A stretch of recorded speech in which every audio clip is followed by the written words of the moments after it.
बंदी छोड़ सतगुरु रामपाल जी परमेश्वर जी की जय हो। परम पिता परमात्मा सारी सृष्टि के रचनहार कुल मालिक असंख्य ब्रह्मांडों के स्वामी जगत गुरु तीनों लोकों में प्रवेश करके सबका भरण पोषण करने वाले राजाधिराज आत्माधार नाथों के नाथ देवों के देव महादेव सर्वेश्वर महेश्वर मृत्युंजय अजरो अमर आदि अनादि सनातनी प्रभु जगत पिता जगदीश्वर श्री श्री 1008 की उपाधि के वास्तविक अधिकारी अकाल मूरत शब्द स्वरूपी राम वासुदेव सर्वगतम ब्रह्म परम पूज्य प्रथम पूज्य परम संत परम पुरुष परम धनी परम दयालु सत्य कबीर हक्का कबीर अल्लाहु कबीर अल्लाहु अकबर बाखबर अल्लाह ताला जगत के तारणहार जगत के मुक्तिदाता जगत के जगन्नाथ हारे के सहारे हिंदुओं के राम मुसलमानों के अल्लाह सिखों के वाहिगुरु ईसाइयों के मसीह दया के सागर दयानिधि करुणा के सागर करुणानिधि स्वयंभू परिभू संकट मोचन कष्ट हरण मंगल करण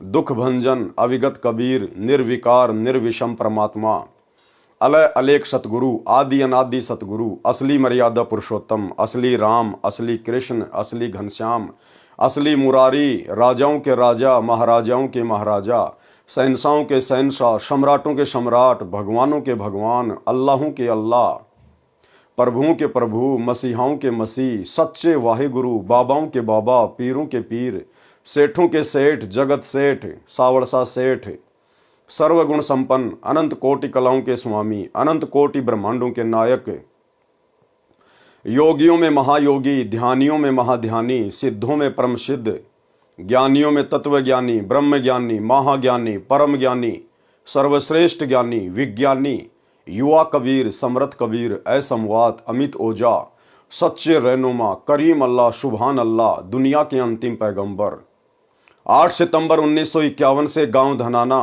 जिला सोनीपत हरियाणा भारतवर्ष की पवित्र भूमि पे प्रकट रियल कल की भगवान श्री नारायण साकार हरि श्री बाबा साहेब संत श्रोमणी सतगुरु रामपाल जी परमेश्वर जी के चरण कमल में साध संगति से जुड़े हुए आप और हम सभी सत्सेवक भाई बहनों का अनंत कोटि दंडवत प्रणाम।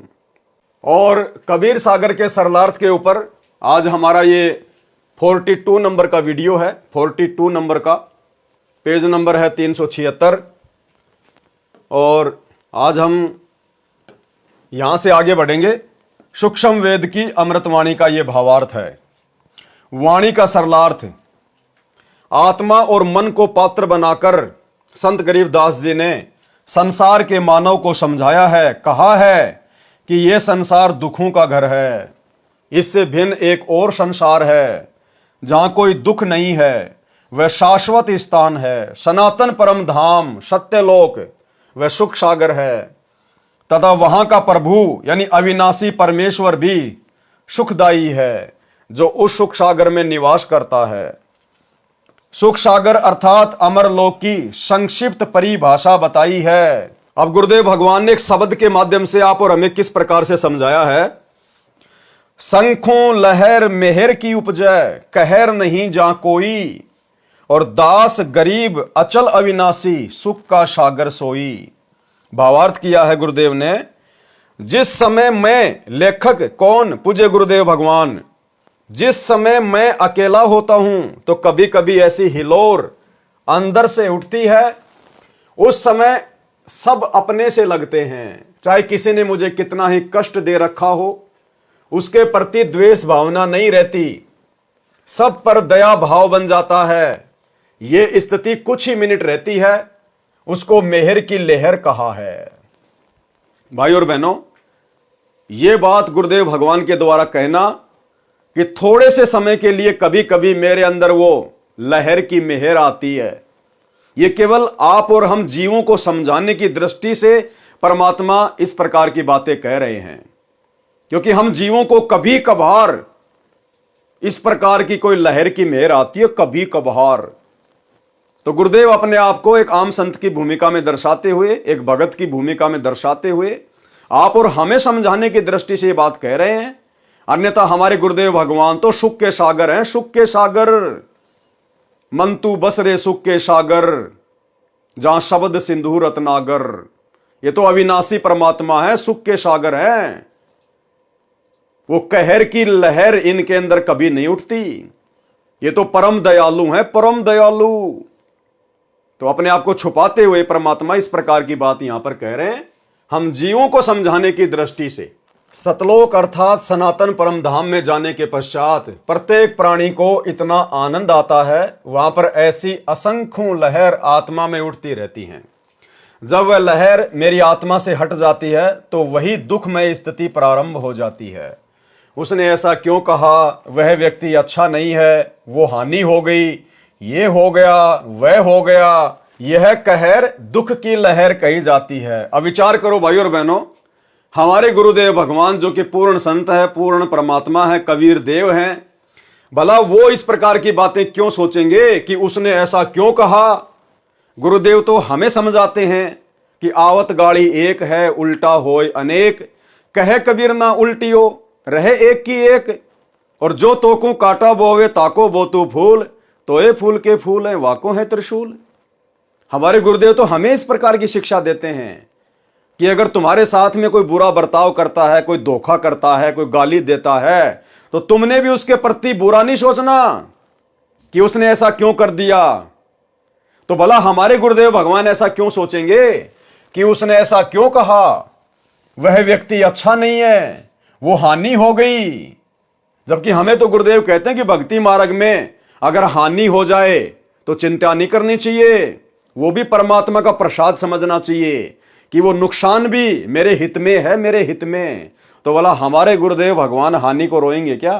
तो गुरुदेव भगवान हमें जो भी कुछ समझाते हैं स्वयं को एक भगत की स्थिति में रखकर आप और हमें समझाने की दृष्टि से कहते हैं। उसने ऐसा क्यों कहा, वह व्यक्ति अच्छा नहीं है, वो हानि हो गई, ये हो गया, वो हो गया, ये कहर यानी दुख की लहर कही जाती है। उस सतलोक में असंख्य लहर मेहर यानी दया की उठती है। सतलोक में वो कहर की लहर नहीं है, वहां तो दया की मेहर है, दया की मेहर। वहां कोई कहर यानी भयंकर दुख नहीं है। वैसे तो सतलोक में कोई दुख नहीं है, कहर का अर्थ भयंकर कष्ट होता है। जैसे एक गांव में आपसी रंजिश के चलते विरोधियों ने दूसरे पक्ष के एक परिवार के 3 सदस्यों की हत्या कर दी। कहीं पर भूकंप के कारण हजारों व्यक्ति मर जाते हैं, उसे कहते हैं कहर टूट पड़ा या कहर कर दिया। ऊपर लिखी वाणी में सुख सागर की परिभाषा संक्षिप्त में बताई है। कहा है कि वह अमर लोक अचल अविनाशी, अर्थात कभी चलायमान नहीं है, अर्थात वो कभी नष्ट नहीं होता। सतलोक वो कभी चलायमान नहीं है, कभी जो है वो नष्ट नहीं होता। वहां पर कभी भी जो है प्रलय नहीं होती, कभी ध्वस्त नहीं होता, तथा वहां रहने वाला परमेश्वर अविनाशी है।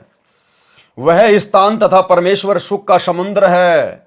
जैसे समुद्री जहाज बंदरगाह के किनारे से 100 या 200 किलोमीटर दूर चला जाता है तो जहाज के यात्रियों को जल अर्थात समुद्र के अतिरिक्त कुछ भी दिखाई नहीं देता, सब और जल ही जल नजर आता है। इसी प्रकार सतलोक यानी सत्यलोक में सुख के अतिरिक्त कुछ भी नहीं है, अर्थात वहां कोई दुख नहीं है। अब पूर्व में लिखी वाणी का सरलार्थ किया जाता है। यानी पिछले वीडियो में हमने जो शब्द परमात्मा का पढ़ा था, मन तू चल रे सुख के सागर जहां शब्द सिंधु रत्नागर। अब परमेश्वर उसकी प्रत्येक वाणी का चौपाई का यहां पर सरलार्थ करके हमें समझाएंगे कि सतलोक में किस प्रकार के सुख हैं। वहां पर दुख नाम की कोई चीज नहीं है। जो सुख यहां पर ब्रह्मा विष्णु महेश को प्राप्त नहीं है, जो मुक्ति ब्रह्मा विष्णु महेश को प्राप्त है, 4 मुक्ति काम अर्थ धर्म मोक्ष, ये सुख ये सिद्धियां सतलोक में आप और हमारी चंपी करती हैं। चंपी हम इनकी तरफ ध्यान भी नहीं देते। जो 4 मुक्तियां यहां के ब्रह्मा विष्णु महेश के पास हैं, वहां इतने सुख हैं। मन तू चल रे सुख के सागर जहां शब्द सिंधु रत्नागर। कोटि जन्म तो है भ्रमित हो गए कुछ नहीं हाथ लग्या रे। कुकर शुकर खरबैया बोरे कौआ हंस बुगारे। परमेश्वर कबीर जी ने अपनी अच्छी आत्मा संत गरीबदास जी को सूक्ष्म वेद समझाया।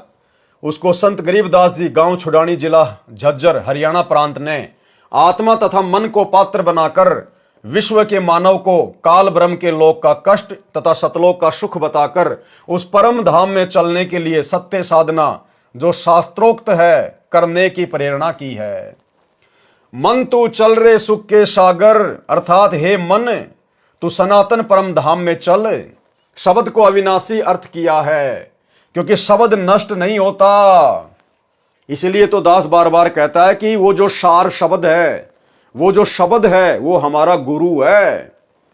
हम हैं शब्द शब्द हम माही, और हमसे भिन्न और कछु नाही। इसीलिए दास कहता है हमारे गुरुदेव स्वयं कबीर परमात्मा है, और इनका जो शरीर है वो विदेह है। विदेह नूरी है, 5 तत्व का हाड़ मांस से निर्मित नहीं है, इसलिए वो कभी नष्ट नहीं होता। और यहां क्या कह रहे हैं गुरुदेव, शब्द क्या होता है? शब्द को अविनाशी अर्थ दिया है। अविनाशी क्योंकि शब्द नष्ट नहीं होता, इसलिए शब्द का अर्थ अविनाशीपन से है कि वह स्थान अमृतत्व का सिंधु अर्थात सागर है, और मोक्ष रूपी रतन का आगार अर्थात खान है। इस काल ब्रह्म के लोक में आप जी ने भक्ति भी की, परंतु शास्त्र अनुकूल साधना बताने वाले तत्वदर्शी संत न मिलने के कारण आप करोड़ों जन्मों से भटक रहे हो। करोड़ों अरबों रुपए संग्रह करने में पूरा जीवन लगा देते हो। अचानक मृत्यु हो जाती है। वह जोड़ा हुआ धन जो आपके पूर्व के संस्कारों से प्राप्त हुआ था, उसे छोड़कर संसार से चला गया। उस धन के संग्रह करने में जो पाप किए वे आप जी के साथ गए। आप जी ने उस मानव जीवन में तत्वदर्शी संत से दीक्षा लेकर शास्त्र विधि अनुसार भक्ति की साधना नहीं की, जिस कारण से आपको कुछ हाथ नहीं आया। पूर्व के पुण्यों के बदले धन ले लिया, वह धन यहीं रह गया, आपको कुछ भी नहीं मिला। आपको मिले धन संग्रह तथा भक्ति शास्त्र अनुकूल न करने के पाप, जिनके कारण आप कुकर यानी कुत्ता, खर यानी गधा, शुकर यानी सुअर, कौवा, काग पक्षी, हंस एक पक्षी जो केवल सरोवर में मोती खाता है, बुगा यानी बुगला पक्षी आदि आदि की योनियों को प्राप्त करके कष्ट उठाया। फिर अगली चौपाई का अर्थ किया गुरुदेव ने, कोटि जन्म तू राजा कीन्या मिटी न मन की आशा, और भिक्षुक होकर दर दर हांड्या मिला न निर्गुण राशा। सरलार्थ, हे मानव, आप जी ने काल ब्रह्म की कठिन से कठिन साधना की, घर त्याग कर जंगल में निवास किया, फिर भिक्षा प्राप्ति के लिए गांव व नगर में घर घर के द्वार पर हांड्या अर्थात घूमा। जंगल में साधनारत साधक निकट के गांव या शहर में जाता है। एक घर से भिक्षा पूरी नहीं मिलती तो अन्य घरों से भोजन लेकर जंगल में चला जाता है।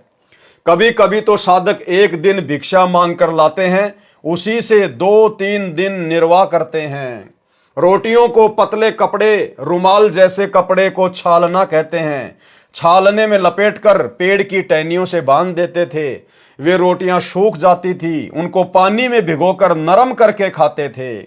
वे प्रतिदिन भिक्षा मांगने जाने में जो समय व्यर्थ होता था, उसकी बचत करके उस समय को काल ब्रह्म की साधना में लगाते थे। भाई और बहनों, कितनी गजब की बात कह रहे हैं गुरुदेव भगवान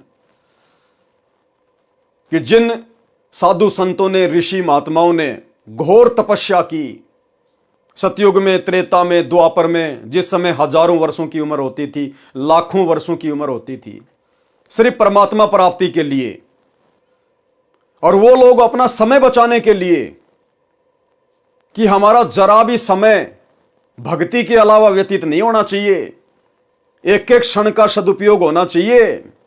यदि हमने घर छोड़ा है तो परमात्मा प्राप्ति के लिए छोड़ा है। अब यदि उस समय को हम बर्बाद करेंगे, बकवादों में बर्बाद करेंगे, तो परमात्मा हमसे नाराज होगा, दुखी होगा।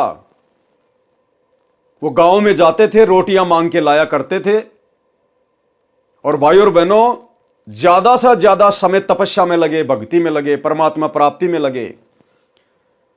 वो रोटियों को एक कपड़े में बांधकर पेड़ से टांग दिया करते थे, और उन रोटियों को 2-3 दिन तक जो सूख जाया करती थी को पानी में भिगो के नरम करके खाया करते थे। अब वर्तमान में भगवान ने हमें कितनी सुविधा दे दी, और खुद साक्षात वर्तमान में धरती पे परमात्मा प्रकट है। वो साधु संत महात्मा ऐसी कठिन तपस्या करके अपने आत्म कल्याण के लिए जिस भगवान की प्राप्ति करना चाहते थे, काल ब्रह्म की, उस काल ब्रह्म की छाया के भी दर्शन नहीं हुए उनको।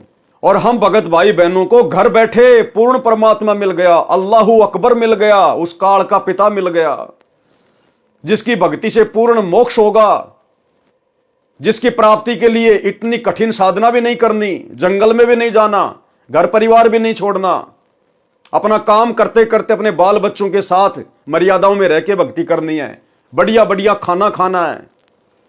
तो सोचिए भाई और बहनों, उन पहले वाले साधु संत ऋषि महात्माओं की तुलना में वर्तमान में संत रामपाल जी के जिन भक्तों को परमात्मा मिल चुका है संत रामपाल जी के रूप में, आज वे क्या कर रहे हैं, आज वे कहां खड़े हैं।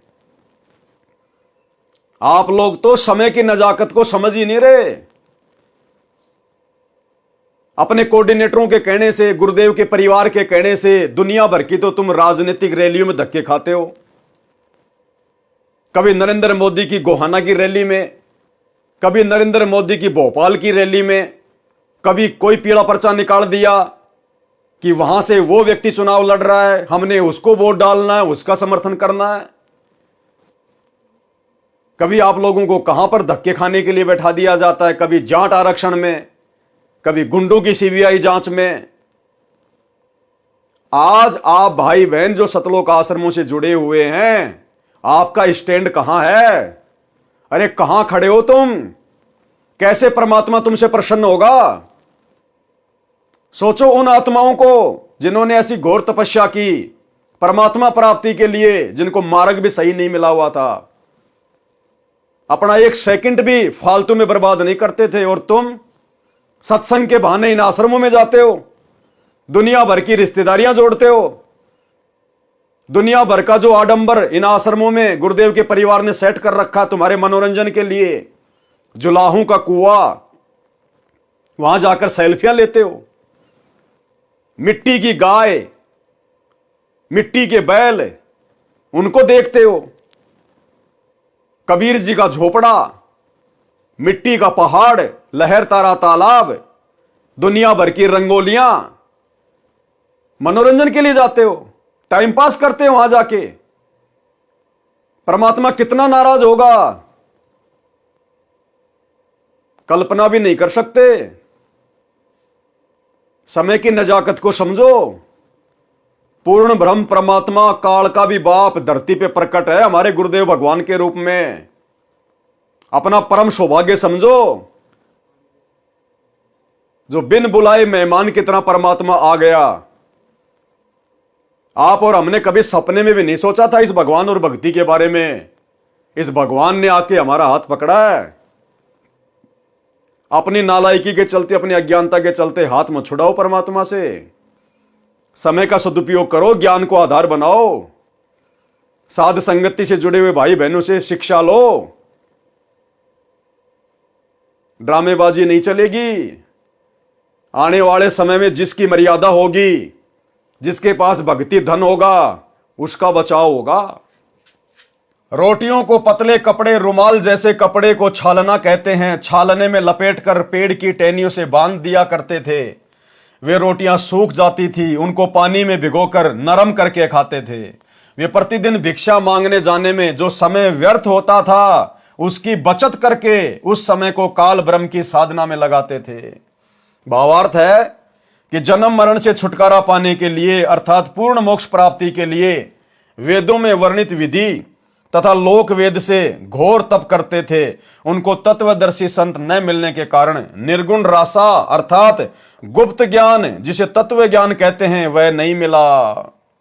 क्योंकि यजुर्वेद अध्याय 40 मंत्र 10 में तथा चारों वेदों का सारांश रूप श्रीमद् भगवत गीता अध्याय 4 श्लोक 32 तथा 34 में कहा है कि जो यज्ञों द्वारा अर्थात धार्मिक अनुष्ठानों का विस्तृत ज्ञान स्वयं सच्चिदानंद घन ब्रह्म अर्थात परम अक्षर ब्रह्म अपने मुख कमल से बोलकर सुनाता है, वह तत्व ज्ञान अर्थात सूक्ष्म वेद है।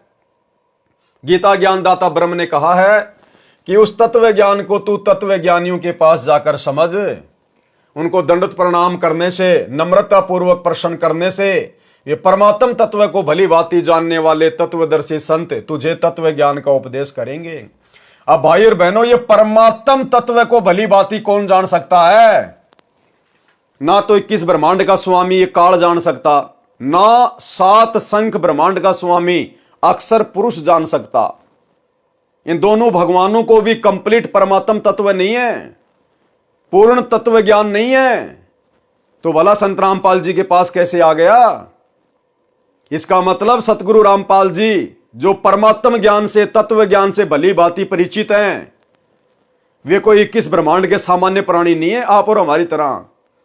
वे आप और हमारी तरह कोई मां के गर्भ से जेर में लिपटकर जन्म लेकर नहीं आए। ये लीला परमात्मा हमारी चरम दृष्टि को धोखा देने के लिए कुछ भी करता है। ये स्वयंभू परमेश्वर है, स्वयं प्रकट होता है। सतगुरु रामपाल जी अर्थात इस कबीर परमात्मा को जन्म देने में दुनिया की कोई भी माता समर्थ नहीं है। ये गलती ना करना अपने गुरु जी को मानुष मान के उनका जन्मदिन मना के अवतरण दिवस के नाम पे 8 सितंबर को इन आश्रमों में। ये स्वयंभू परमेश्वर है। परमात्म तत्व को, तत्व ज्ञान को केवल परमात्मा ही जान सकता है। उस परमेश्वर के विषय में और किसी को यहां पर जानकारी नहीं होती, ना हो सकती। वो परमेश्वर स्वयं ही इस पृथ्वी पर मनुष्य रूप में प्रकट होता है, जिसको फिर तत्वदर्शी संत कहते हैं, जगत गुरु कहते हैं। तो अपने गुरु को हल्के में लेने की गलती ना करना, मानुष मानने की गलती ना करना। परमात्म तत्व को भली भांति जानने वाले तत्वदर्शी संत तुझे तत्व ज्ञान का उपदेश देंगे। इससे सिद्ध हुआ कि तत्व ज्ञान न वेदों में है और न ही गीता शास्त्र में। यदि होता तो एक अध्याय और बोल देता, कह देता कि तत्व ज्ञान उस अध्याय में पढ़ें। यानी वो तत्व ज्ञान, वो परमात्म ज्ञान ना चारों वेदों में, ना गीता जी में, ना मुसलमानों की चारों जो है वो कतेबों में। और वो ज्ञान सतगुरु रामपाल जी बता रहे हैं। तो कौन है सतगुरु रामपाल जी, जिनके पास दुनिया के समस्त धर्म ग्रंथों के अतिरिक्त वो वास्तविक ज्ञान है, मूल ज्ञान है, सार ज्ञान है। स्वयं परमेश्वर प्रकट है धरती पर। कह देता कि तत्व ज्ञान उस अध्याय में पढ़ें। संत गरीबदास जी ने मन के बहाने मानव शरीरधारी प्राणियों को समझाया है कि वह निर्गुण रासा अर्थात तत्व ज्ञान न मिलने के कारण काल ब्रह्म की साधना करके आप जी करोड़ों जन्मों में राजा बने। कोटि जन्म तू राजा कीन्या, मिटी न मन की आशा, और भिक्षुक होकर दर दर हांड्या, मिला न निर्गुण रासा। वह निर्गुण रासा अर्थात तत्व ज्ञान न मिलने के कारण काल ब्रह्म की साधना करके आप जी करोड़ों जन्मों में राजा बने, फिर भी मन की इच्छा समाप्त नहीं हुई। क्योंकि राजा सोचता है कि स्वर्ग में सुख है, यहां राज में कोई सुख चैन नहीं है, शांति नहीं है। निर्गुण रासा का भावार्थ, निर्गुण रासा किसको कहते हैं? निर्गुण का अर्थ है कि वह वस्तु तो है परंतु उसका लाभ नहीं मिल रहा। निर्गुण, जैसे आसमान में बादल तो हैं, बादलों में पानी तो है, लेकिन वो पानी निर्गुण रूप में है। हम अपनी प्यास नहीं बुझा सकते। उसके लिए तो उस पानी को जो निर्गुण रूप में बादलों में है, उसको सरगुण रूप में आना पड़ेगा, उसको बरसात के रूप में नीचे आना पड़ेगा, तब हमारी फसल में पानी लगेगा, तब हम लोग पानी पी सकते हैं। निर्गुण का मतलब है वस्तु तो है परंतु हम उसका कोई लाभ नहीं उठा सकते। बादल हैं, बादलों में पानी है, लेकिन वो निर्गुण रूप में है, हम उसका लाभ नहीं उठा सकते। ठीक इसी प्रकार परमात्मा सतलोक में निर्गुण रूप में है, लेकिन हम उसका लाभ नहीं उठा सकते। जब वही परमात्मा धरती पर सरगुण रूप में आता है, संत रूप में आता है, तब हम उनकी शरण प्राप्त करके और असंख्य लाभ उठा सकते हैं। निर्गुण रासा का भावार्थ है, निर्गुण का अर्थ है कि वह वस्तु तो है परंतु उसका लाभ नहीं मिल सकता। वृक्ष के बीज में फल तथा वृक्ष निर्गुण रूप में है, उस बीज को मिट्टी में बीजकर सिंचाई करके वह सरगुण वस्तु वृक्ष को फल प्राप्त की जाती है। यह ज्ञान न होने से आम के फल व छाया से वंचित रह जाते हैं। रासा यानी झंझट अर्थात उलझा हुआ कार्य। सूक्ष्म वेद में परमेश्वर कबीर जी ने कहा है कि 9 मण सूत उलझिया।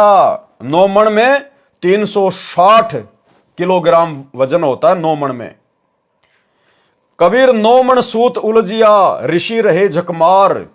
और सतगुरु ऐसा सुलझा दे उलझे न दूजी बार।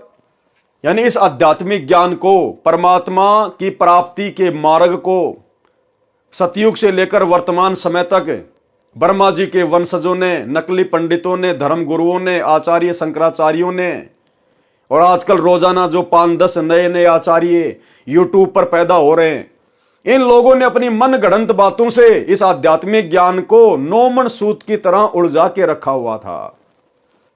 यानी जुलाहे लोग जो सूत से कपड़े वगैरह बुना करते थे, और यदि उनका थोड़ा सा सूत यदि उलझ जाया करता था, पूरा दिन लग जाता था सुलझाने में, जो कि 100 ग्राम भी नहीं होता था। और यहां तो इन्होंने 9 मण 360 किलोग्राम सूत उलझा रखा है। भला उसको कौन सुलझा सकता है परमात्मा के अलावा। लेकिन सतगुरु ऐसा सुलझा दे फिर उलझे न दूजी बार। कबीर 9 मण सूत उलझिया ऋषि रहे झकमार। ये साधु संत महात्मा सतयुग से झकमरा रहे हैं। आज तक इनको गीता जी के ज्ञान का नहीं पता, इनको वास्तविक भक्ति मंत्रों का नहीं पता, इनको एक भगवान का नहीं पता। आज तक समाज को यह नहीं बता पाए ये आचार्य शंकराचार्य, किसी भी धर्म के मुल्ला मौलवी पंडित काजी, कि एक परमात्मा कौन है जिसने सबको रचा, जिसने सबको बनाया। उस परमात्मा की प्राप्ति का मंत्र क्या है, कौन से वेद में, गीता में कहां लिखा है, आज तक नहीं बता पाए। महाराष्ट्र के शिरडी में साईं बाबा पूरी जिंदगी बीत गई, एक ही शब्द बोलता था, सबका मालिक एक। उंगली कहां करता था, ऊपर। क्या कहता था, सबका मालिक एक। पूरी जिंदगी में वो उस एक मालिक का नाम नहीं बता पाया। अरे अगर आपको इतना पता है कि सबका मालिक एक है, तो उसका नाम भी बता देता मेरे भाई। वो कैसे मिलेगा वो भी बता देता, लेकिन नहीं बता पाया उसका नाम। आज वो नाम स्वयं उस सब के मालिक ने आकर ही बताया। वो सब का मालिक कबीर देव है, वेद जिसकी चीख चीख कर महिमा गा रहे हैं। आज वो कबीर देव स्वयं धरती पर 8 सितंबर 1951 से गांव धनाना, जिला सोनीपत, हरियाणा, भारतवर्ष की पावन भूमि पर सतगुरु रामपाल जी के रूप में प्रकट है। यूट्यूब पर जाकर सत्संग सुनना शुरू कीजिए, लाभ उठा लीजिए। अन्यथा ये जन्म निकलते ही, ये मनुष्य शरीर छूटते ही गधे, कुत्ते, सुअर, चाहे कोई राजा है चाहे कोई प्रजा है। कबीर 9 मण सूत उलझिया ऋषि रहे झकमार। सतगुरु ऐसा सुलझा दे उलझे न दूजी बार। सरलार्थ, परमेश्वर कबीर जी ने कहा है कि अध्यात्म ज्ञान रूपी 9 मण सूत उलझा हुआ है।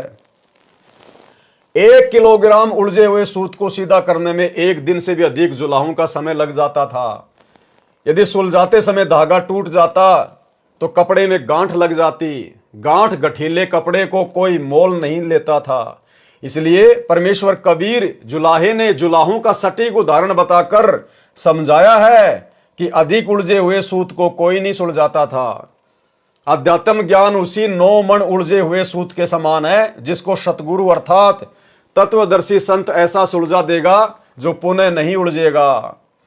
बिना सुलझे अध्यात्म ज्ञान के आधार से, अर्थात लोक वेद के अनुसार साधना करके स्वर्ग नरक 84 लाख प्रकार के प्राणियों के जीवन, पृथ्वी पर किसी टुकड़े का राज्य, स्वर्ग का राज्य प्राप्त किया, पुनः फिर जन्म मरण के चक्कर में गिरकर कष्ट पर कष्ट उठाया। परंतु काल ब्रह्म की वेदों में वर्णित विधि अनुसार साधना करने से वह परम शांति तथा सनातन परम धाम प्राप्त नहीं हुआ, जो गीता अध्याय 18 श्लोक 62 में कहा है। और न ही परमेश्वर का वह परम पद प्राप्त हुआ, जहां जाने के पश्चात भगत लौटकर संसार में कभी नहीं आते, जो गीता अध्याय 15 श्लोक 4 में कहा है। काल ब्रह्म की साधना से निम्न लाभ होता रहता है। क्या काल की साधना से क्या लाभ होता है? इंद्र कुबेर ईश की पदवी, ब्रह्मा वरुण धर्मराया, विष्णुनाथ के लोक में जाकर तू बहुर वापस आया, अपूठा आया। सरलार्थ, काल ब्रह्म की साधना करके साधक इंद्र का पद भी प्राप्त करता है। इंद्र स्वर्ग के राजा का पद है। इसको देवराज अर्थात देवताओं का राजा तथा सुरपति भी कहते हैं। यह सिंचाई विभाग अर्थात वर्षा मंत्रालय भी अपने अधीन रखता है। प्रश्न, इंद्र की पदवी कैसे प्राप्त होती है, यानी इंद्र का राज्य कैसे प्राप्त किया जाता है, जैसे प्रधानमंत्री का पद कैसे प्राप्त किया जाता है, क्या क्या योग्यता होनी चाहिए जिस आधार से वो प्रधानमंत्री का चुनाव लड़ सके, तो ऐसे ही देवताओं का राजा इंद्र बनने की भी एक प्रोसीजर है। क्या है उत्तर? अधिक तप करने से या 100 मण 4000 किलोग्राम गाय या भैंस के घी का प्रयोग करके धर्म यज्ञ करने से एक धर्म यज्ञ संपन्न होती है। ऐसी ऐसी 100 यज्ञ जो सफल कर लेता है। ध्यान से पढ़ना, या तो अधिक तप करने से या 100 मण यानी 4000 किलोग्राम गाय या भैंस के घी का प्रयोग करके धर्म यज्ञ करने से एक धर्म यज्ञ संपन्न होती है। ऐसी ऐसी 100 धर्म यज्ञ निर्विघ्न यानी बिना किसी बाधा के करने से इंद्र की पदवी साधक प्राप्त करता है।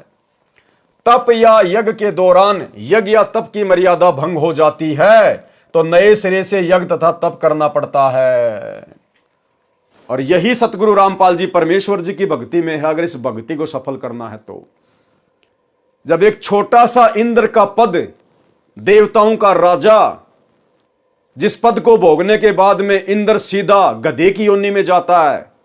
एक हरि की भक्ति बिन राजा गधा होए और माटी लदे कुमार की घासन डालक होए। भला उस इंद्र की पदवी को प्राप्त करने की भी मर्यादा है। या तो अधिक से अधिक आपने तप करना पड़ेगा या आपने 100 यज्ञ करनी पड़ेंगी। और यदि 100 यज्ञ करते समय अगर बीच में किसी भी यज्ञ में कोई बाधा उत्पन्न हो गई, कोई मर्यादा खंडित हो गई, क्योंकि काल हर प्रकार से कोशिश करेगा, इंद्र हर प्रकार से कोशिश करता है, क्योंकि उसको पता है कि नीचे धरती पर मेरी इंद्र की पदवी प्राप्त करने योग्य कोई तप कर रहा है, कोई यज्ञ कर रहा है। ऊपर से वो अप्सराएं भेजेगा, वो अप्सराएं उसको अपने प्रेम जाल में फंसाएंगी। जैसे विश्वामित्र को फंसा लिया था, मार्कंडे ऋषि को फंसाने के लिए आई थी, या अन्य प्रकार से मर्यादा तुड़वाएगा, गुस्सा करवाएगा, कोई मारकाट करवाएगा। एक इंद्र की पदवी भी सहज में प्राप्त नहीं होने देता ये काल। और भाई और बहनों, हम तो सतलोक प्राप्ति की भक्ति कर रहे हैं। मर्यादाओं का किस कदर ध्यान रखना होगा, किस कदर काल कोशिश करेगा।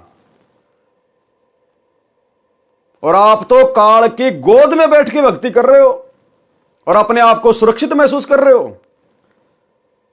आप तो काल के द्वारा कुप्रेरणा करके संत रामपाल जी के परिवार के माध्यम से भक्तों की मर्यादा तुड़वाने के लिए जो जगह जगह सतलोक आश्रम बनवा दिए गए हैं, आप तो उन काल एजेंटों की गोद में बैठ के अपनी भक्ति सफल करने की सोच रहे हो। और आए दिन तुम्हारी मर्यादा तुड़वाई जा रही है। आपके दान धर्म का 1 करोड़ रुपया जाट भवन बनवाने में दिया जा रहा है। मर्यादा सुरक्षित रहे कहां गई तुम्हारी? राजनीति तुमसे करवा दी गई, स्टेडियम तुम्हारे पैसों से बनवा दिया गया, हॉस्पिटल का काम तुम्हारे पैसों से चल रहा है, आश्रमों में रक्तदान, दे दान, दुनिया भर की ड्रामेबाजी, गुंडों की सीबीआई जांच, 5-5 लाख रुपए राजपूत करणी सेना को देना। राजपूत करणी सेना वाले क्या करेंगे? शराब पिएंगे, मांस खाएंगे, बियर पिएंगे, हुक्का पिएंगे, राजनीति में लगाएंगे। हरियाणा के जाट आरक्षण में करोड़ों रुपया चंदे के रूप में तुम भक्तों का दे दिया गया। क्या करेंगे वो जाट? राजनीति में लगाएंगे, हुक्का पिएंगे, शराब पिएंगे। तुम्हारी मर्यादा है कहां सुरक्षित है? तुम्हें होश ही नहीं है तुम क्या कर रहे हो। और बात कर रहे हो तुम सतलोक जाने की। तुम तो इंद्र की पदवी भी प्राप्त करने के योग्य भक्ति नहीं कर रहे। तुम सतलोक आश्रम वालों की मर्यादा तो वर्तमान में इंद्र की पदवी प्राप्त करने योग्य जितनी भी नहीं है, और तुम ठेका लेके बैठे हो सतलोक जाने का। सतलोक के लिए तो सिर काट के चढ़ाना पड़ेगा अपने गुरुजी के चरणों में। सिर काटने का मतलब तन मन शीस ईस अपने पे जो पहलम चोट चढ़ावे, जब कोई राम भगत गति पावे। और अपना तन मन धन और शीश अपने गुरुदेव को सौंपने का मतलब है गुरुदेव की मर्यादाओं से 1 इंची भी बाहर ना निकलना, चाहे पूरा संसार बैरी क्यों ना हो जाए। भाई घर छूटो चाहे जग रूठो, चाहे रूठो ये संसारा हो। अरे कौन सुनेगा फिर मेरी काल लोक में जब गुरु रूठ गया मेरा हो। जबकि तुम लोगों ने तो वर्तमान में हिसार जेल में बैठे हुए अपने गुरु को खून के आंसू रुला डाले, खून के आंसू।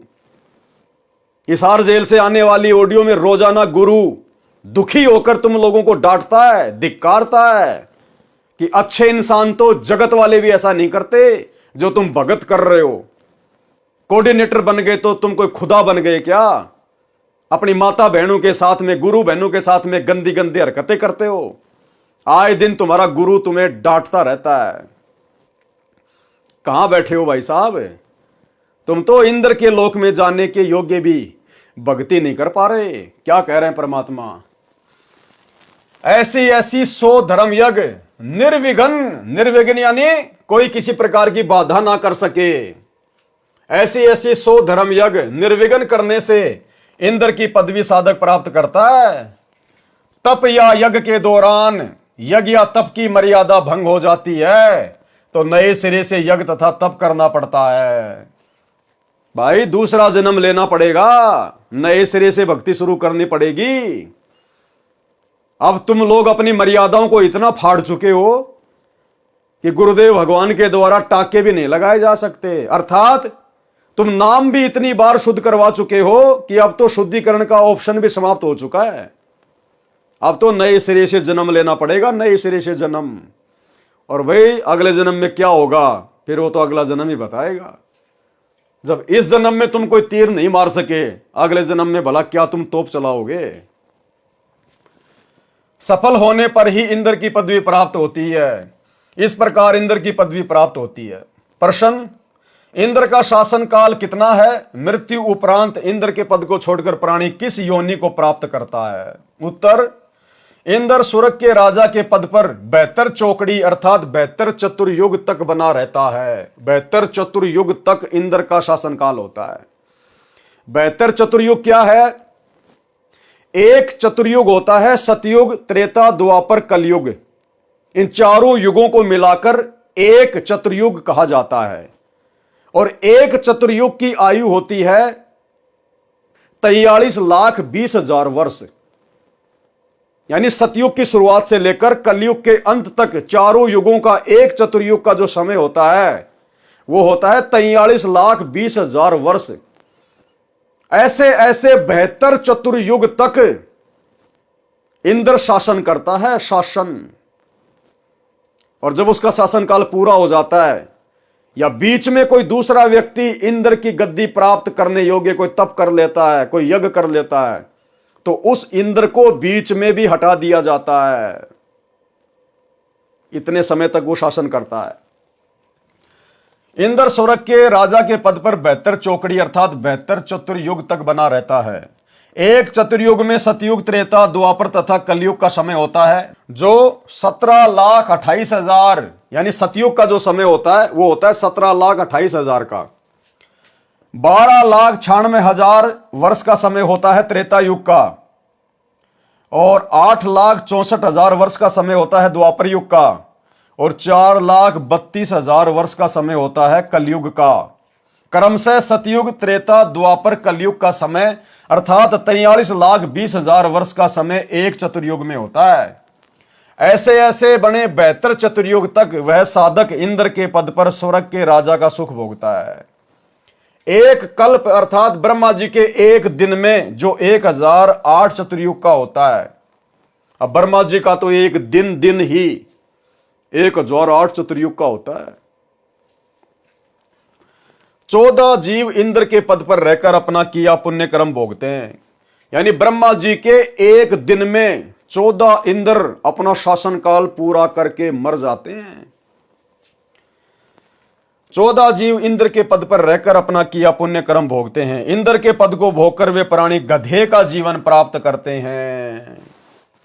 इंद्र की, देवताओं के राजा की, जिसकी पूजा की जाती है, जिसकी महिमा की जाती है, सुरपति, वो जब अपना शासनकाल पूरा कर लेता है तो सीधा गधे की योनि में आता है धरती पर। कुम्हार के नीचे, फिर असहनीय कष्ट भोगता है। जितना सुख प्राप्त किया उससे कहीं ज्यादा फिर दुख भोगेगा यहां पर। इसलिए परमात्मा कहते हैं इंद्र का राज कागदा बिष्टा, कि भक्तों के लिए, जिनको तत्वदर्शी संत मिल गया, जिनको शतलोक का ज्ञान मिल गया, उन भक्तों के लिए तो इंद्र का राज्य भी ऐसा होना चाहिए जैसे कौवे की बीट थूक कर चलना चाहिए, नहीं चाहिए। कथा मार्कंडे ऋषि तथा अप्सरा का संवाद। एक समय बंगाल की खाड़ी में मार्कंडे ऋषि तप कर रहा था। इंद्र के पद पर विराजमान को यह शर्त होती है कि तेरे शासन काल में 72 चौगड़ी युग के दौरान यदि पृथ्वी पर कोई व्यक्ति इंद्र का पद प्राप्त करने योग्य तप या धर्मयज्ञ कर लेता है और उसकी क्रिया में कोई बाधा नहीं आती है तो उस साधक को इंद्र का पद दे दिया जाता है और वर्तमान इंद्र से वह पद छीन लिया जाता है। इसलिए जहां तक संभव होता है इंद्र अपने शासन काल में किसी साधक या तप का धर्म यज्ञ पूर्ण नहीं होने देता, उसकी साधना में भंग करा देता है, चाहे कुछ भी करना पड़े। अब भाई और बहनों, वर्तमान में इंद्र को टेंशन हो रही है जबरदस्त तरीके से, क्योंकि इंद्र को इस बात का तो पता है नहीं कि आप और हम भगत भाई बहन शतलोक के लिए भक्ति कर रहे हैं। इंद्र के पद की तरफ तो हम थूकते भी नहीं, पीठ करके भी नहीं सोते। लेकिन इंद्र को थोड़ी इस बात का पता है। आप और हमें गुरुदेव भगवान ने जो भक्ति दे रखी है, जो 5 यज्ञ दे रखे हैं, इंद्र की गद्दी प्राप्त करने के लिए जो 100 यज्ञ करनी पड़ती है ना, उतने यज्ञ तो हम एक दिन में कर लेते हैं। एक दिन में हमें गुरुदेव ने 5 यज्ञ दे रखी है। एक यज्ञ ज्ञान की, यदि हम रोजाना 1 घंटा भी बैठकर ध्यान से सत्संग सुनते हैं, हमारी एक यज्ञ पूरी हो जाती है। आप और हम मात्र 1 घंटे अगर ध्यान से बैठकर सत्संग सुनते हैं, मर्यादा में रहकर, हमारी एक यज्ञ पूर्ण हो जाती है। दूसरी यज्ञ ध्यान की, यानी सत्संग को ध्यान से सुनना, मंत्रों को ध्यान से करना, आरती को मन लगा के करना, ध्यान से करना, वो होती है ध्यान यज्ञ। अपनी मर्यादाओं का ध्यान रखना, ध्यान यज्ञ, वो हमारा दूसरा यज्ञ हो गया। तीसरी यज्ञ हवन की। हम अपने घर पर प्रतिदिन गाय या भैंस के देसी घी से खड़ी बत्ती वाला दीपक जलाते हैं। रोजाना हमारा एक हवन यज्ञ बन रहा है। चौथी यज्ञ है दंडवत करना, प्रणाम यज्ञ। हम अपने गुरुदेव को दिन में कितनी बार दंडवत करते हैं? हर बार हमें एक यज्ञ का लाभ मिलता है। लेकिन मिलेगा किसको? हर किसी को नहीं मिलेगा कि नाम ले लिया, गुरु जी को दंडवत कर रहे हैं, यज्ञ हो गई। नहीं, आपको बार बार समझाया जाता है कि दंडवत यज्ञ का लाभ कैसे मिलेगा। जिस समय आप अपने गुरु को ही अपना इष्ट मानकर और शरीर के 8 अंगों सहित दंडवत प्रणाम करोगे। नित्य नियम में पढ़ते हो ना रोजाना, अष्ट अंग से दंडवत प्रणामा, संध्या प्रात करे निष्कामा। ये 8 अंग कौन कौन से हैं जो पृथ्वी से स्पर्श होना चाहिए? उसके बाद गुरु को ही अपना इष्ट मानना है। आपके गुरु के अलावा यदि आपके घर में किसी और की फोटो मिल गई, गरीबदास जी की, दादा गुरु जी की, पंडित चिदानंद जी की, दाढ़ी मूछ वाले नकली कबीर की, तो आपकी दंडवत, आपका हवन यज्ञ, आपका ज्ञान यज्ञ, आपका ध्यान यज्ञ कभी कंप्लीट नहीं हो सकता। आपने यदि अपने गुरु के रहते सहते अगर जून के महीने में दाढ़ी मूछ वाले नकली कबीर का कबीर प्रगट दिवस मना लिया, किसी आश्रम में जाके मना लिया, आपका कोई भी यज्ञ, 5 यज्ञ में कोई भी यज्ञ आपका सफल नहीं हो सकता। इसकी कंप्लीट जानकारी साथ संगति के वीडियो देखते रहिए, आपको मिल जाएगी। अनेकों बार वीडियो बनाकर आप लोगों को समझाया गया है। तो इस प्रकार के यज्ञ आप और हम भाई बहन रोज कर रहे हैं, रोज।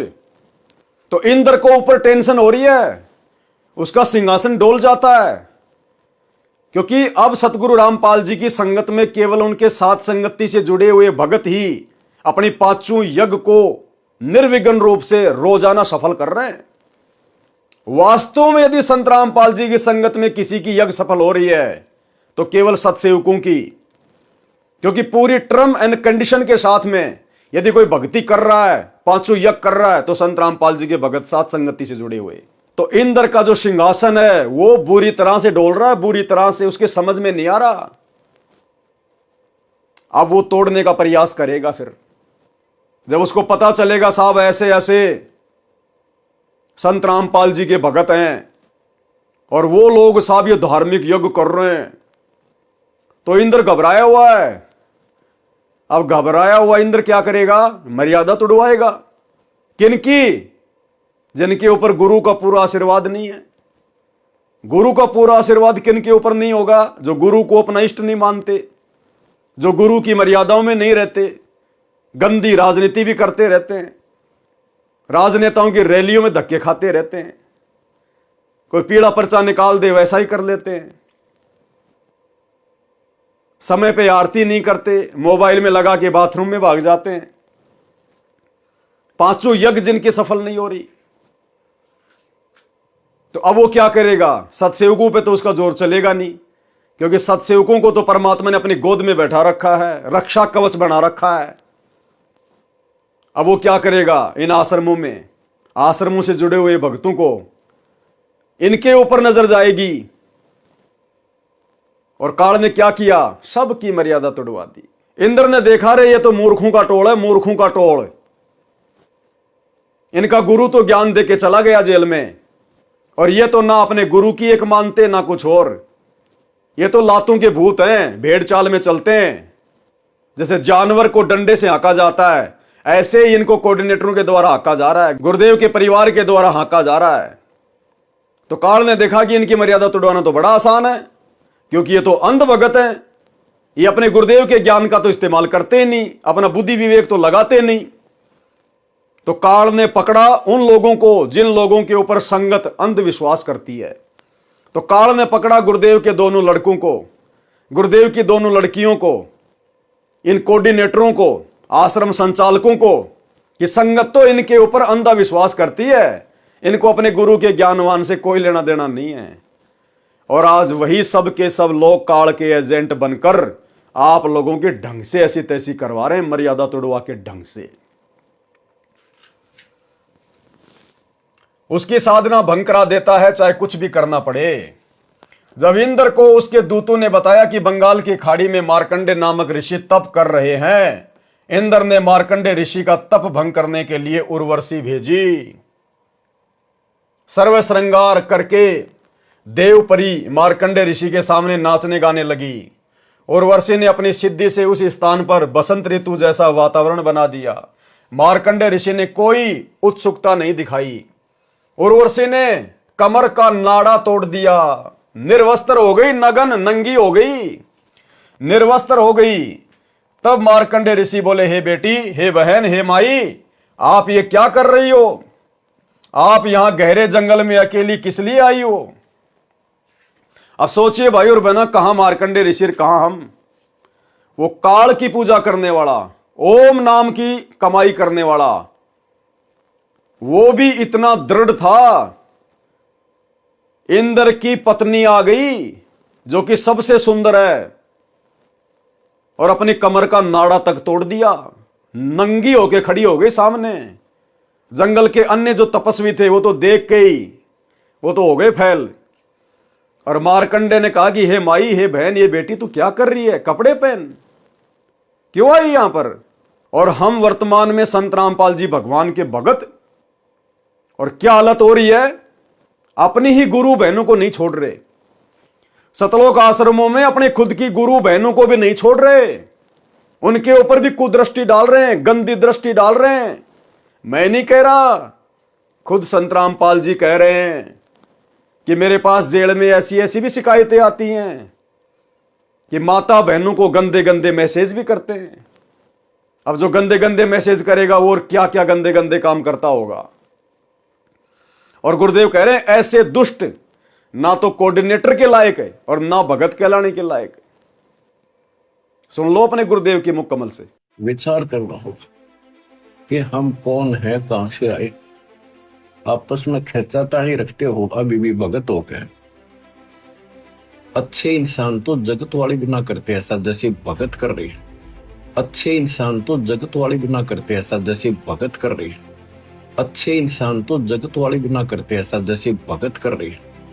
किसी को छोटी सी सेवा दे देते, कोऑर्डिनेटर बना दिया, वो ने सोचा मैं खुदा बन गया। और इतना शिक्षा तो बने,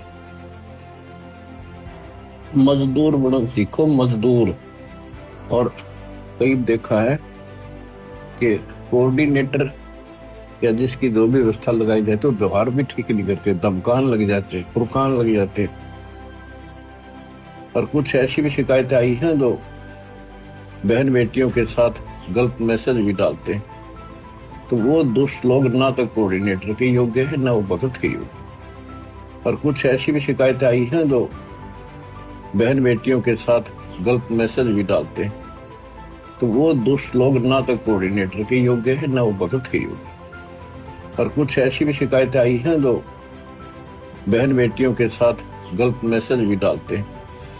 तो वो दुष्ट लोग ना तो कोऑर्डिनेटर के योग्य है ना वो भगत के योग्य। तो ऐसा तो संगत माई कुसंगत उपजेगी, और ऐसी कुसंगत होगी फिर हम रखेंगे नहीं उसको खेत में। किसान उस कुबाड़ को पाड़ कर खेत तो बाहर फेंक देता है, तो उसको आप मिशन से निकाल दिया जाया करेगा। सुधर जाओ, एक के नहीं सुनी जाया करती, दिशात्मक शिक्षा दी जाती है, अमल कर लो इन पे। कर्म बतेरे फोड़ लिए, इस ज्ञान का असर क्या हुआ? थोड़ा सा सुख होते हो फिर पक्के एजेंट काल के बन जाते हैं, बकवाद वही करनी, भगवान से दूर हो जाना। थोड़ा सा सुख होते हो फिर पक्के एजेंट काल के बन जाते हैं, बकवाद वही करनी, भगवान से दूर हो जाना। थोड़ा सा सुख होते हो फिर पक्के एजेंट काल के बन जाते हैं, बकवाद वही करनी, भगवान से दूर हो जाना। तो भाइयों और बहनों, कहां तो मार्कंडेय ऋषि और कहां हमारे सतलोक आश्रमों से जुड़े हुए सतगुरु रामपाल जी के तत्वज्ञानी भगत, ये कोऑर्डिनेटर। यानी गुरु को सार्वजनिक तौर पर सत्संग में यह बात बोलनी पड़ रही है कि आश्रमों में किस कदर गंदगी फैली हुई है, किस कदर काल ने अपनी गंदगी फैला रखी है। आप यहां गहरे जंगल में अकेली किस लिए आई? उर्वशी ने कहा कि ऋषि जी, मेरे रूप को देखकर इस अरण्य खंड यानी बनखंड के सर्व साधक यानी भगत अपना संतुलन खो गए, परंतु आप डगमग नहीं हुए। न जाने आपकी समाधि कहां थी। कृपया आप मेरे साथ इंद्रलोक में चलो, नहीं तो मुझे सजा मिलेगी कि तू हार कर आ गई। मार्कंडेय ऋषि ने कहा कि मेरी समाधि ब्रह्मलोक में गई थी, जहां पर मैं उन उर्वशियों का नाच देख रहा था जो इतनी सुंदर हैं कि तेरे जैसी तो उनकी साथ साथ बांदियां अर्थात नौकरानियां हैं। इसलिए मैं तेरे को क्या देखता, तेरे पर क्या आसक्त होता। यदि तेरे से कोई सुंदर हो तो उसे ले आ। तब देवपरी ने कहा कि इंद्र की पटरानी अर्थात मुख्य पत्नी मैं ही हूं, मुझसे सुंदर स्वर्ग में कोई औरत नहीं है। तब मार्कंडेय ऋषि ने पूछा कि इंद्र की मृत्यु होगी तब तू क्या करेगी? उर्वशी ने उत्तर दिया कि मैं 14 इंद्र भोगूंगी, यानी मैं 14 इंद्रों की पत्नी बनी रहूंगी। इंद्र मर गया फिर दूसरा इंद्र आएगा, लेकिन उनकी जो पत्नी है वही आत्मा बनी रहेगी जब तक 14 इंद्र अपना शासन भोग के नहीं जालेंगे। इतनी लंबी आयु है इंद्र की औरत की। भावार्थ है कि श्री ब्रह्मा जी के एक दिन में 1008 चतुर्युग होते हैं, जिसमें 72 चतुर्युग का शासनकाल पूरा करके 14 इंद्र मृत्यु को प्राप्त होते हैं। इंद्र की रानी वाली आत्मा ने किसी मानव जन्म में इतने अत्यधिक पुण्य किए थे जिस कारण से वह 14 इंद्रों की पटरानी बनकर स्वर्ग सुख तथा पुरुष सुख को भोगेगी। मार्कंडेय ऋषि ने कहा कि वे 14 इंद्र भी मरेंगे तब तू क्या करेगी? उर्वशी ने कहा कि फिर मैं मृत्यु लोक में गधी बनाई जाऊंगी और जितने इंद्र मेरे पति होंगे वे भी पृथ्वी पर गधे की योनि प्राप्त करेंगे। मार्कंडेय ऋषि बोले कि फिर मुझे ऐसे लोक में क्यों ले जा रही थी जिसका राजा गधा बनेगा और रानी गधी की योनि प्राप्त करेगी? उर्वशी बोली कि अपनी इज्जत रखने के लिए, नहीं तो वे कहेंगे कि तू हार कर आ गई। मार्कंडेय ऋषि ने कहा कि गधियों की कैसी इज्जत है, तू वर्तमान में भी गधी है, क्योंकि तू 14 खत्म करेगी और मृत्यु उपरांत तू स्वयं स्वीकार कर रही है कि मैं गधी बनूंगी। मार्कंडेय पुराण में साफ साफ लिखा हुआ, साफ साफ। विधान अनुसार अपना इंद्र का राज्य मार्कंडेय ऋषि को देने के लिए वहीं पर इंद्र आ गया। अब इंद्र ने देखा भाई मार्कंडेय ऋषि तो सफल हो गया, तेरी जो इंद्राणी है वो तो हार गई, अब उसको राज्य देना पड़ेगा। तो इंद्र स्वयं चलकर आ गया वहां पर और कहा कि ऋषि जी हम हारे और आप जीते, आप इंद्र की पदवी स्वीकार करें। मार्कंडेय ऋषि बोले अरे अरे इंद्र की पदवी मेरे किसी काम की नहीं, मेरे लिए तो काग यानी कौवे की बीट के समान है।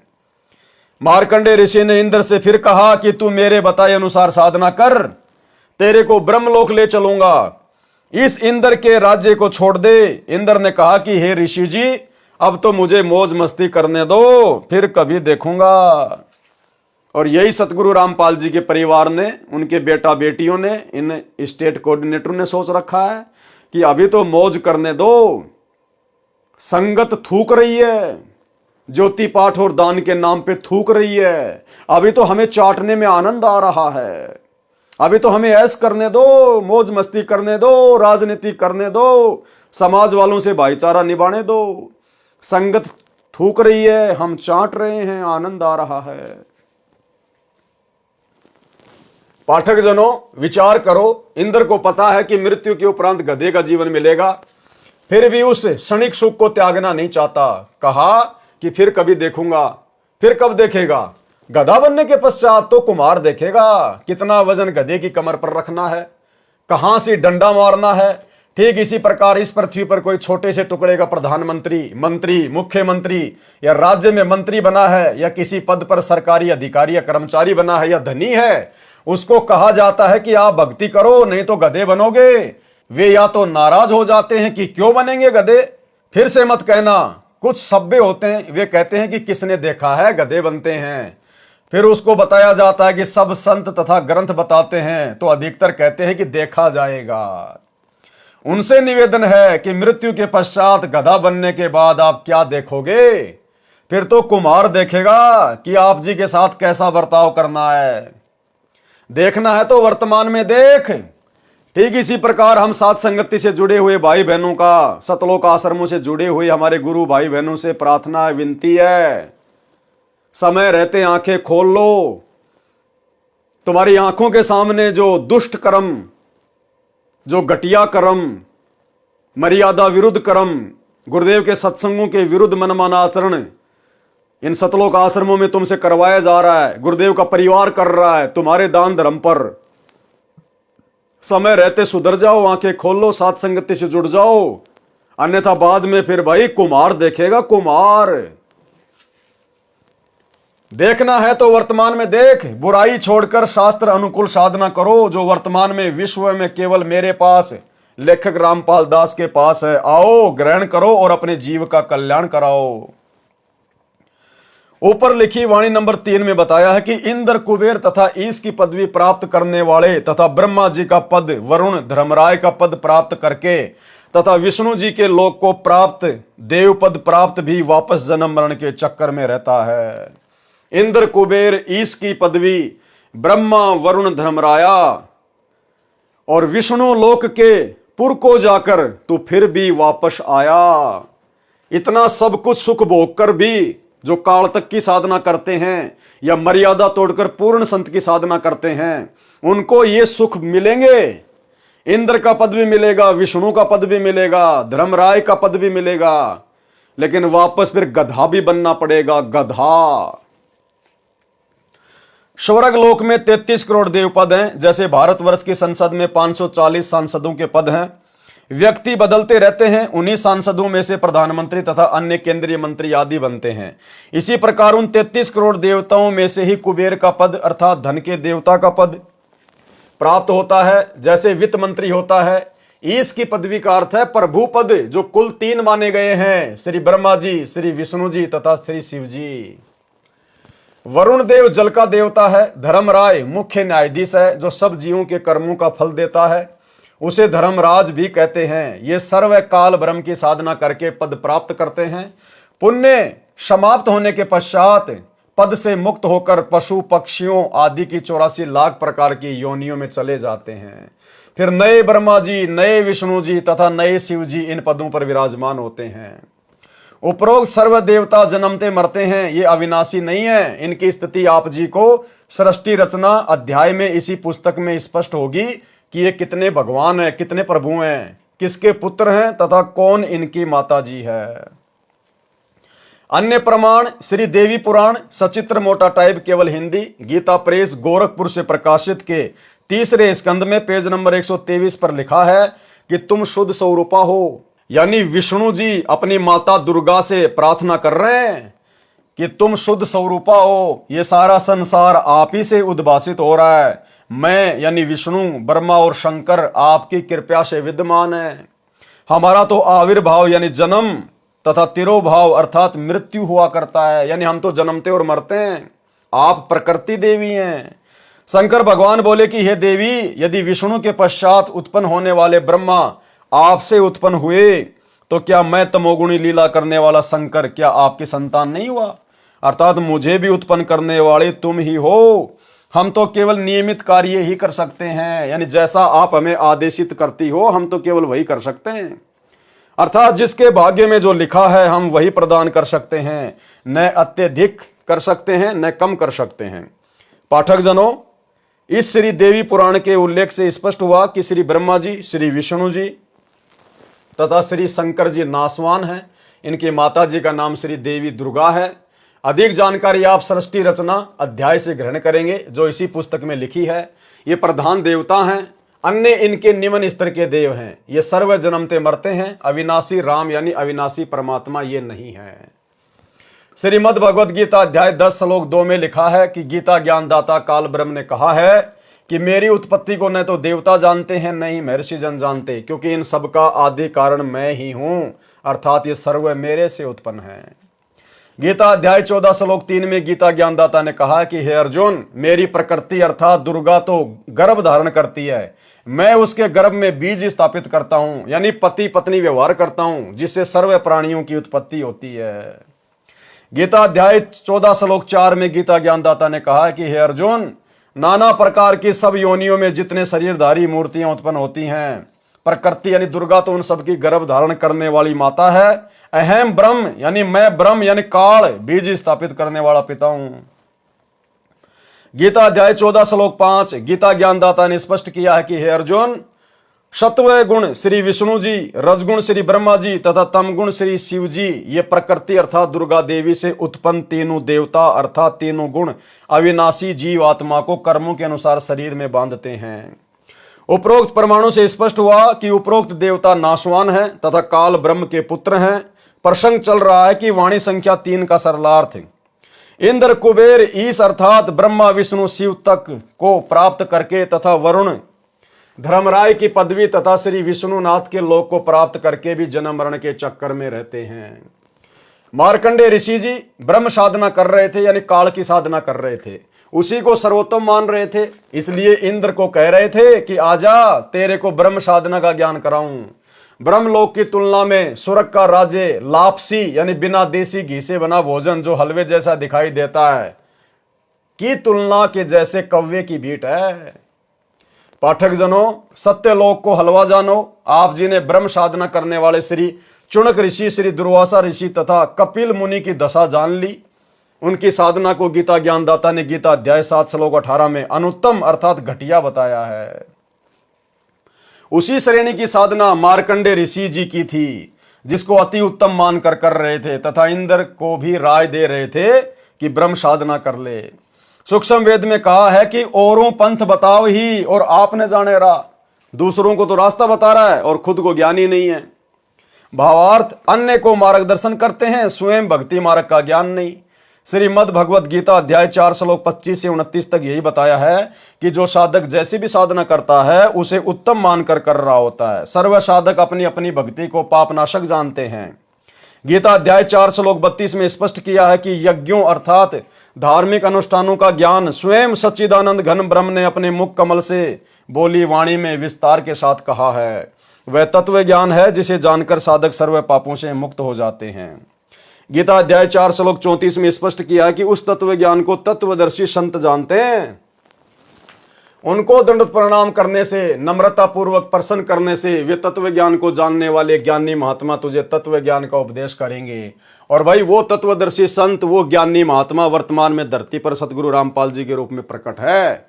ये स्वयं ही सच्चिदानंद घन ब्रह्म है, जिन्होंने अपने मुख कमल से वाणियां बोल बोल के आप और हमें ये ज्ञान दिया, पांचों यज्ञों की जानकारी दी, भक्ति मार्ग दिया। ये स्वयं सच्चिदानंद घन ब्रह्म है, स्वयं अविनाशी परमात्मा है, सर्व सृष्टि के मालिक हैं। वह तत्व ज्ञान जिसे ऊपर की वाणी में निर्गुण रासा कहा है, नहीं मिलने से सर्व साधक जन्म मरण के चक्कर में रहे। मार्कंडे ऋषि ब्रह्म साधना कर रहा था। श्रीमद् भगवद गीता अध्याय 8 श्लोक 16 में कहा है कि ब्रह्म लोक में गए साधक भी पुनरावर्ती अर्थात बार बार जन्म मरण के चक्कर में रहते हैं। यानी 21 ब्रह्मांड की सर्वोत्तम साधना है काल साधना, ब्रह्म साधना। गीता अध्याय 8 श्लोक नंबर 13 में उस काल का मंत्र है, ओम इति एक अक्षरम ब्रह्म व्यवहारण माम अनुशमरण ये प्रयाति तजम देयम सयाति प्रमाम गतम। ओम नाम की साधना करके और घोर तप करके साधक कहां जाता है? ब्रह्मलोक में, जो 21 ब्रह्मांड की सर्वश्रेष्ठ उपलब्धि है, यानी 7 स्टार होटल। उस ब्रह्मलोक में जाने के बाद भी जब तक उसकी भक्ति कमाई है, वो तप की कमाई है, ओम नाम की कमाई है, तब तक वो मौज करेगा। फिर उसके बाद वो नीचे 84 लाख योनियों में गधे कुत्ते के शरीरों में डाला जाएगा। तो ये तो यहां के काल की, ब्रह्मा विष्णु महेश के पिताजी की, दुर्गा के पति की, जो 21 ब्रह्मांड का नकली भगवान है, ये उसकी साधना का परिणाम है। तो बताइए फिर साधक क्या करेगा? औरों की साधना करके हम कैसे अविनाशी हो सकते हैं? हम कैसे सुख सागर में जा सकते हैं? तो केवल एकमात्र सतगुरु रामपाल जी की भक्ति, तत्वदर्शी संत सतगुरु रामपाल जी, जो कि स्वयं कबीर परमात्मा है। कबीर परमात्मा स्वयं ही तत्वदर्शी संत की भूमिका निभाते हैं। जगत गुरु संत रामपाल जी, जगत गुरु की भूमिका केवल परमात्मा निभाता है कबीर जी। जाति हमारी जगत गुरु, परमेश्वर है पंथ, गरीबदास लिखित पढ़े मेरा नाम निरंजन कंत। जगत गुरु जो पूरे संसार को ज्ञान दे, पूरे जगत को ज्ञान दे। और भाई पूरे जगत का ज्ञान, पूरी सृष्टि का ज्ञान केवल परमेश्वर को हो सकता, किसी और को नहीं। तो संत रामपाल जी स्वयं वो परमेश्वर हैं, जगत गुरु हैं। इनकी भक्ति से सदा सदा के लिए हमारा जन्म मरण समाप्त होगा। वाणी संख्या 4, असंख्य जन्म तो हे मरत्या होंगे, जीवित क्यों न मरे रे। और 12 मध्य मैल मठ बोरे, बहुर न दे धरे रे। सरलार्थ, हे मानव तू अनंत बार जन्म और मर चुका है, सत्य साधना कर तथा जीवित मर। जीवित मरने का तात्पर्य है कि भगत को ज्ञान हो जाता है कि इस संसार की प्रत्येक वस्तु अस्थायी है। यह शरीर भी स्थायी नहीं है, जन्म मृत्यु का बखेड़ा भी भयंकर है। इस संसार में दुख के अतिरिक्त कुछ नहीं है। मानव शरीर प्राप्त करके मोक्ष प्राप्त नहीं किया तो पशु जैसा जीवन जिया। जैसे गीता अध्याय 7 श्लोक 29 में कहा है कि जो साधक केवल जरा तथा यानी मृत्यु तथा बुढ़ापे के कष्ट तथा मरण के दुख से ही मुक्ति के लिए जो साधना रत है, वे तत्ब्रह्म को तथा संपूर्ण अध्यात्म को तथा कर्मों को जानते हैं। इसी प्रकार तत्व ज्ञान होने के पश्चात मानव को अनावश्यक वस्तुओं की इच्छा नहीं होती। तंबाकू, शराब, मांस सेवन नहीं करता। नाच गाना मूर्खों का काम लगता है। जैसा भोजन मिल जाए उसी में संतुष्ट रहता है। आत्म कल्याण कराने के लिए साधक विचार करता है कि यदि मैं सत्संग में नहीं जाऊंगा तो गुरुजी के दर्शन नहीं कर पाऊंगा। सत्संग विचार न सुनने से मन फिर से विकार करने लगेगा। वह साधक सर्व कार्य छोड़कर सत्संग सुनने के लिए चल पड़ता है। वह विचार करता है कि हम प्रतिदिन सुनते हैं तथा देखते हैं कि छोटे छोटे बच्चों को छोड़कर पिता संसार से चला जाता है, मर जाता है। बड़े बड़े पूंजीपति दुर्घटना में मर जाते हैं। सर्व संपत्ति जो सारे जीवन में जोड़ी थी उसे छोड़कर चले जाते हैं, दोबारा उस संपत्ति को संभालने नहीं आते। मृत्यु से पहले एक दिन भी कार्य छोड़ने का दिल नहीं करता था, अब स्थायी यानी परमानेंट कार्य छूट गया। एक भगत सत्संग में जाने लगा, दीक्षा ले ली, ज्ञान सुना और भक्ति करने लगा। अपने मित्र से भी सत्संग में चलने तथा भक्ति करने के लिए प्रार्थना की, परंतु दोस्त नहीं माना।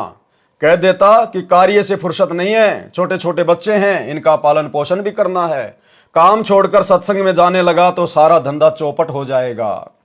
वह सत्संग में जाने वाला भगत जब भी सत्संग में चलने के लिए अपने मित्र से कहता तो वह यही कहता कि अभी काम से फुर्सत नहीं है। 1 साल पश्चात उस मित्र की मृत्यु हो गई। उसकी अर्थी उठाकर नगरवासी चले, साथ साथ सैकड़ों नगर मोहल्ले के व्यक्ति भी साथ साथ चले। सब बोल रहे थे कि राम नाम सत्य है, सत्य बोले गत है। भगत कह रहा था कि राम नाम तो सत्य है, परंतु आज भाई को फुर्सत है। नगरवासी कह रहे थे कि सत्य बोल भाई, सत्य बोले गत है। भगत कह रहा था कि आज भाई को फुर्सत है। अन्य व्यक्ति उस भगत से कहने लगे कि ऐसे मत बोल, इसके घर वाले बुरा मानेंगे। भगत ने कहा कि मैं तो ऐसे ही बोलूंगा। मैंने इस मूर्ख से हाथ जोड़कर प्रार्थना की थी कि सत्संग में चल, कुछ भक्ति कर ले। ये कहता था कि अभी फुर्सत अर्थात समय नहीं है।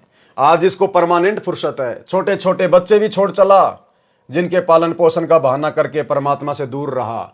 भक्ति करता तो खाली हाथ नहीं जाता, कुछ भक्ति धन लेकर जाता। बच्चों का पालन पोषण परमात्मा करता है। भक्ति करने से साधक की आयु भी परमात्मा बढ़ा देता है। भगत जन ऐसा विचार करके भक्ति करते हैं, कार्य त्याग कर सत्संग सुनने जाते हैं। भगत विचार करते हैं कि परमात्मा न करे हमारी मृत्यु हो जाए, फिर हमारे कार्य कौन करेगा। हम ये मान लेते हैं कि हमारी मृत्यु हो गई, हम 3 दिन के लिए सत्संग में चले, अपने को मृत मान लें और सत्संग में चले गए। वैसे तो परमात्मा के भक्तों का कार्य बिगड़ता नहीं, फिर भी हम मान लेते हैं कि हमारी गैर हाजिरी में कुछ कार्य खराब हो गया तो 3 दिन बाद जाकर ठीक कर लेंगे। वास्तव में टिकट कट गई अर्थात मृत्यु हो गई तो परमानेंट कार्य बिगड़ गया, फिर कभी ठीक करने नहीं आ सकते। इस स्थिति को जीवित मरना कहते हैं, यानी परमेश्वर का काम सबसे पहले, उसके बाद अन्य सांसारिक कार्य। वाणी का से सरलार्थ, द्वादश मध्य मैल मठ बोरे, बहुर न दे धरे रे। सरलार्थ, श्रीमद् भगवद गीता अध्याय 15 श्लोक 4 में कहा है कि तत्व ज्ञान की प्राप्ति के पश्चात परमेश्वर के उस परम पद की खोज करनी चाहिए जहां जाने के पश्चात साधक लौटकर संसार में कभी नहीं आते, अर्थात उनका पुनर्जन्म नहीं होता, वे फिर देह धारण नहीं करते। सूक्ष्म वेद की ये वाणी ये स्पष्ट कर रही है कि वह परम धाम द्वादश अर्थात 12वें द्वार को पार करके उस परम धाम में जाया जाता है। आज तक सर्व ऋषि महर्षि संत मंडलेश्वर केवल 10 द्वार बताया करते, परंतु परमेश्वर कबीर जी ने अपने स्थान को प्राप्त कराने का सत्य मार्ग, सत्य स्थान स्वयं ही बताया है। उन्होंने 12वां द्वार बताया है। तो भाई सतयुग से लेकर वर्तमान कलयुग तक ये 12वें द्वार की जानकारी संत रामपाल जी के अलावा धरती पर किसी ने भी किसी को नहीं दी। तो कौन हुए संत रामपाल जी? स्वयं कबीर परमात्मा। उन्होंने 12वां द्वार बताया है। इससे भी स्पष्ट हुआ कि आज तक सन 2012 तक, यानी जब तक ये कबीर सागर का सरलार्थ लिखा, सन 2012 तक पूर्व के सर्व ऋषियों संतों तथा पंथों की भक्ति काल ब्रह्म तक की थी, जिस कारण से जन्म मृत्यु का चक्कर चलता रहा। वाणी संख्या 5, 2 जग बहिस्त सभी तय देखे, राजपाट के रसिया, 3 लोक से त्रिपत नाही, ये मन भोगी खशिया। सरलार्थ, तत्व ज्ञान के अभाव में पूर्ण मोक्ष का मार्ग न मिलने के कारण कभी 2 जग अर्थात नरक में गए, कभी बहिस्त अर्थात स्वर्ग में गए, कभी राजा बनकर आनंद लिया। यदि इस मानव को 3 लोक का राज्य भी दे दे तो भी तृप्ति नहीं होती। उदाहरण, यदि कोई गांव का सरपंच बन जाता है तो वह इच्छा करता है कि विधायक बने तो मौज हो जाए, विधायक इच्छा करता है कि मंत्री बनूं तो बात कुछ अलग हो जाएगी, मंत्री बनकर इच्छा करता है कि मुख्यमंत्री बनूं तो पूरी चौधर महिमा हो जाएगी, आनंद ही न्यारा होगा, सारे प्रांत पर कमांड चलेगी। मुख्यमंत्री बनने के पश्चात प्रबल इच्छा होती है कि प्रधानमंत्री बनूं तो जीवन की सफलता है। तब तक जीवन लीला समाप्त हो जाएगी, फिर गधा बनकर कुम्हार के लट खा रहा होगा। इसलिए तत्व ज्ञान में समझाया है कि काल ब्रह्म द्वारा बनाई स्वर्ग नरक तथा राजपाट प्राप्ति की भूल भुलैया में सारा जीवन व्यर्थ कर दिया। एक अब्राहिम सुल्तान अधम नाम का बलक शहर का राजा था। वह पूर्व जन्म का बहुत अच्छा भगत था, परंतु वर्तमान के ऐश्वर्य में मस्त होकर परमात्मा को भूल चुका था। राज के ठाट में तथा महलों में आनंद मान बैठा था। एक दिन परमात्मा कबीर जी सतलोक से आकर एक यात्री का रूप बनाकर राजा के महल में गए तथा कहा कि सराय वाले, एक कमरा किराए पर दे, पैसे बता, रात्रि बितानी है। राजा ने कहा, हे भोले यात्री, आपको ये सराय दिखाई देती है? मैं राजा हूं और ये मेरा महल है। यात्री रूप में परमात्मा ने पूछा कि आपसे पहले इस महल में कौन रहते थे? राजा ने कहा कि मेरे पिता दादा परदादा रहा करते थे। यात्री रूप में परमेश्वर ने कहा कि आप कितने दिन रहोगे इस महल में? राजा ने कहा कि एक दिन मैं भी चला जाऊंगा इन्हें छोड़कर। परमेश्वर बोले कि यह सराय अर्थात धर्मशाला नहीं तो क्या है, यह सराय है। जैसे तेरे बाप दादा गए ऐसे ही तू चला जाएगा, इसलिए मैंने महल को धर्मशाला बताया है। राजा को वास्तविकता का ज्ञान हुआ, संसार की इच्छा त्याग कर आत्म कल्याण करवाया, सदा रहने वाला सुख तथा अमर जीवन प्राप्त करने के लिए दीक्षा ली और आजीवन भक्ति की, अपना मानव जीवन सफल किया। वाणी संख्या 6। सतगुरु मिले तो इच्छा मेटे, पद मिल पदे समाना, चल हंसा उस लोक पठाऊं जो आदि अमर स्थाना। सरलार्थ, यदि तत्वदर्शी संत सतगुरु मिले तो उपरोक्त ज्ञान बताकर काल ब्रह्म के लोक की सर्व वस्तुओं से तथा पदों से इच्छा समाप्त करके पद मिले पदे समाना। इसमें एक पद का अर्थ है पद्धति अर्थात शास्त्र विधि अनुसार साधना, वे ऑफ वर्शिप। दूसरे पद का अर्थ है अमरलोक अर्थात स्थान। सतगुरु साधना करवाकर परमेश्वर के उस परम पद की प्राप्ति करवा देता है, जहां जाने के पश्चात फिर लौटकर संसार में कभी नहीं आते। हे भगत, चल तुझे उस लोक में भेज दूं जो आदि अमर स्थान है, अर्थात गीता अध्याय 18 श्लोक 62 में वर्णित सनातन परम धाम है, जहां परम शांति है। वाणी संख्या 7। चार मुक्ति जहां चंपी करती माया हो रही दासी, दास गरीब अभय पद पर से मिले राम अविनाशी। सरलार्थ, उस सनातन परम धाम में परम शांति तथा अत्यधिक सुख है। काल ब्रह्म के लोक में चार मुक्ति मानी जाती हैं, जिनको प्राप्त करके साधक अपने को धन्य मानता है, परंतु वे स्थायी नहीं है। कुछ समय उपरांत पुण्य समाप्त होते ही फिर 84 लाख प्रकार की योनियों में कष्ट उठाता है, परंतु उस सतलोक में चारों मुक्ति वाला सुख सदा बना रहेगा। माया आपकी नौकरानी बनकर रहेगी। संत गरीबदास जी ने बताया है कि अमरलोक में जाने के पश्चात प्राणी निर्भय हो जाता है और उस सनातन परम धाम में वह अविनाशी राम अर्थात परमेश्वर मिलेगा। इसलिए पूर्ण मोक्ष के लिए शास्त्र अनुकूल भक्ति करनी चाहिए, जिससे उस परमात्मा तक जाया जा सकता है। उपरोक्त वाणी तथा पूर्वोक्त विवरण से स्पष्ट हुआ कि श्री ब्रह्मा जी, श्री विष्णु जी तथा शिव जी और इनके पिता काल ब्रह्म अर्थात क्षर पुरुष व अक्षर पुरुष सर्व राम अर्थात प्रभु नाशवान है। केवल परम अक्षर ब्रह्म ही अविनाशी राम अर्थात प्रभु है। उस परमेश्वर की भक्ति से ही परम शांति तथा सनातन परम धाम अर्थात पूर्ण मोक्ष प्राप्त होगा, जहां पर चार मुक्ति का सुख सदा बना रहेगा। माया अर्थात सर्व सुख सुविधाएं साधक के नौकर की तरह हाजिर रहती हैं। सूक्ष्म वेद में कहा है कि कबीर माया दासी संत की उबे दे आशीष, विलसी और लातू छड़ी सुमर सुमर जगदीश। भावार्थ, सर्व सुख सुविधाएं धन से होती हैं, वह धन शास्त्र विधि अनुसार भक्ति करने वाले संत भगत की भक्ति का अन्न उद्देशित उत्पाद बायो प्रोडक्ट होता है।